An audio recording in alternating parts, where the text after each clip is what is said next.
بسم الله الرحمن الرحیم. نن به مونږ خبره کوو د مثانې د زخم په باره کې چې مثانې زخم دا د څه د وجې راځي، دا ولې راځي، د دې علاج څه دی. بار بار یو انسان له تشې متیازې ورځي، د هغې د وجې انفیکشن پیدا کېږي د مچیازو په دې نالۍ کې یا د ګردې او په مثانه کې چې کوم کاڼي وي د هغې د وجې انفیکشن پیدا کېږي. زیاتره د شوګر چې کوم مریضان دي د هغه کسانو بار بار دا انفیکشنز راځي، او زیاتره هغه کسان چې کوم کسان د مسالې خوري یا د تیزابیت والا خوراکونه خوري د هغې په وجه باندې دا انفیکشن پیدا کېږي.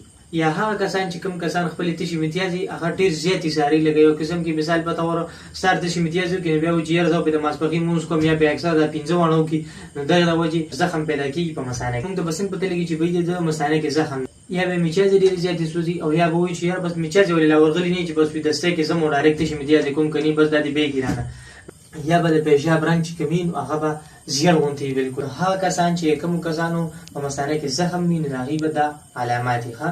مچیازې به ډېرې زیاتې سوځي، یا چې مچیازې وشي بس وي چې یاره دستی کې مچیازې کوم که نه بیږي رانه، ټیک شو. یا به په مثانه باندې درد ډېر زیات هر ټایم، یا به د مچیازو په ځای باندې وینې قطرې دې بیږي، نو دې ته زخم ویل کېږي. هغه کسان چې کومو کسانو ته د مچیازو دا تکلیف دی یا په مثانه کې زخم دی، نو موږ سره رابطه وکړئ. موږ د دې لپاره یو بهترین یوناني هربل دوايي برابر کړی چې د هیڅ قسم ساید افیکټ او نقصان وغیرہ نشته. بل د دې سره موږ په زعفران باندې یو صاف لیکو چې هغه په خېټه باندې یوز کړو، ان شاء الله الرحمن چې څه قسم بیماری نو الله پاک به د هغې په برکت هم تاسو له شفا درکوي.